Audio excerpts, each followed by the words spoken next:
Good morning and welcome back to the Chad Hasty Show on News Talk 95.1 FM and 790 AM KFYO. Hope you're having a fantastic day here on the South Plains. A lot to get into on the show today. And joining us on the phone is always a pleasure to visit with our next guest, Senior Senator from the great state of Texas, Senator John Cornyn. Good morning, sir. How are you today? Good morning, Chad. Great to be with you. I'm doing great. Good. This is another big week for the U.S. Supreme Court and for the Senate, as what I believe on the 22nd is when maybe, hopefully, we'll see some movement on Judge Amy Coney Barrett. That's exactly right. We will vote her nomination out of the Judiciary Committee on Thursday, the 22nd. Senator McConnell will then bring that nomination to the floor, and I believe we will have her confirmed by the following Monday. So basically 6 days from now. Very good. So the Democrats, I guess yesterday is when the Democrats started their tricks, right? With Chuck Schumer trying to adjourn the U.S. Senate. What happened there? Well, Democrats have been saying we need to pass another COVID-19 bill, and I actually agree with that. I don't agree with the top-line number that Nancy Pelosi wants for tax cuts for millionaires and billionaires and a bunch of unrelated matters. But we're prepared to vote on and pass another $500 billion COVID-19 relief bill that will help our schools, our frontline health care providers, and replenish the Paycheck Protection Program that's been such a lifeline to small businesses. And what does Chuck Schumer do? He moves to adjourn the Senate, so we can't do that. It's just insane. And now he was unsuccessful there. I predict when Senator McConnell brings this bill to the floor that every single Democrat will vote against it. And then they will complain that President Trump and Republicans are at fault, and unfortunately some in the mainstream media will be an ally in that false narrative. Well, so welcome to the insane asylum. Right. I assume what the Democrats will say is that it's just not enough money, that it's not enough money to help the real people in the United States. What the bill that the Republicans are putting forward in the Senate, who would it help? Well, this is on top of $3.8 trillion that we've already voted on through the CARES Act through late March. And this will help small businesses. It'll help get our kids safely back in school. I've been up to Lubbock and seen the schools as they work through both virtual and in-person education and some hybrid education.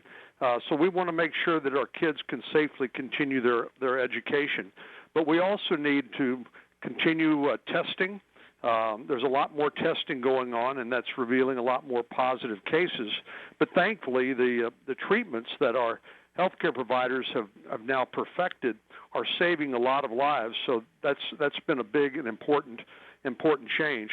But we got to get our economy up and running again, and the Paycheck Protection Program in particular will provide low-interest loans and potentially grants to our small businesses who took advantage of the first PPP program, but that money's probably long gone by now because the virus has been with us longer than any of us thought. So those are some of the things that this bill will do. And to your point, Chad, you said the Democrats say it's never enough money. It is never enough money for them. They just like to move the goalposts, but I've always learned that half a loaf is better than nothing at all, but apparently they don't share that philosophy. Is there stimulus also for taxpayers in this bill? In this particular bill, we weren't able to continue the additional payments.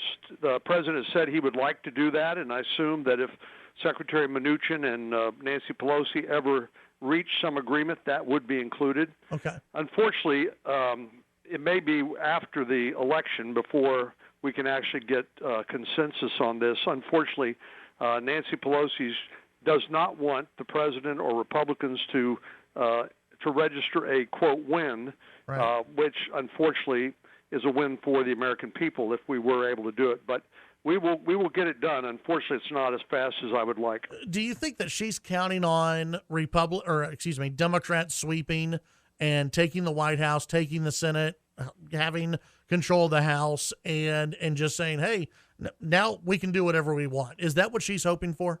Absolutely, absolutely. And along the way, they want to pack the Supreme Court. They want to make Washington, D.C. and Puerto Rico states, and they want to pass the Green New Deal. They want to ban fracking. These people are radical, and even Joe Biden now says he believes in the so-called public option, which is just a step toward a single-payer government-run healthcare system, which will destroy Medicare as we know it. So these folks have been hijacked by folks like AOC and Elizabeth Warren and Bernie Sanders. It's not your mother's and father's Democratic Party. I do want to ask you, going back to Judge Amy Coney Barrett, you mentioned that by next Monday, you believe there will be a vote. Do Republicans still have the votes? I mean, is anyone getting shaky there on the Republican side? I think she put in such a magnificent performance before the Judiciary Committee that her support has just gotten stronger. So I'm confident we have the votes. But I also notice public opinion is really moving in her direction. Not only is she an incredible judge and a great candidate, but just what a wonderful human being with that big family of hers, including 2 Haitian children that she and her husband adopted after they'd already had 5 of their own. She's a remarkable person. I want to ask you, Senator, and we're visiting with Senator John Cornyn about 2 different news stories. One coming out just really right before we jumped on the air with you, and that was President Trump on Fox News this morning, and the president responding to calls by House Republicans for Attorney General Barr to appoint a special counsel to investigate Hunter Biden and those emails and that laptop that was found. Quote, we've got to get the Attorney General to act. He's got to act fast. He's got to appoint somebody. What do you think about that? Well, I'm certainly open to that, but that's really a job for the Department of Justice themselves. And I realize there's some trepidation about the possibility of a change in administration, which would mean, in all likelihood, a Biden Justice Department would not pursue this investigation with the kind of vigor that I think Bill Barr will. So I think that's where that's coming from.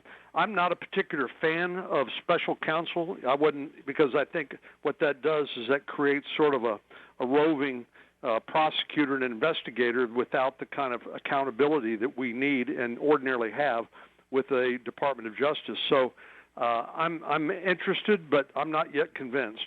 And I do want to ask you, you were, I guess, doing the back and forth with the Fort Worth Star-Telegram editorial board, and headlines blew up over the weekend and yesterday as well. And one of the headlines just from Fox, Texas GOP Senator Cornyn tries to distance himself from Trump, says he disagrees with the president privately.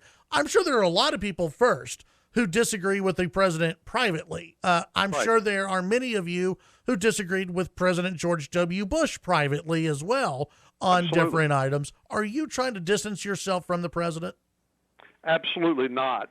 This is spun up by some of these Beltway pundits who are trying to create a narrative to damage the president and to damage Republicans. I'm proud of the work that we've done supporting the president and his agenda with the Tax Cuts and Jobs Act, more than 200 federal judges, including soon a 3rd Supreme Court justice.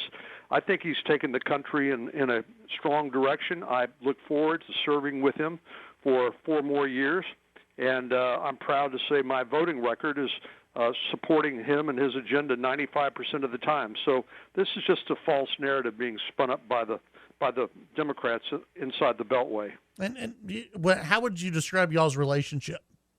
I think it's very good. You know, he's very accessible. I can call him on the phone almost any time, any day, and if he's not immediately available, he'll call me back.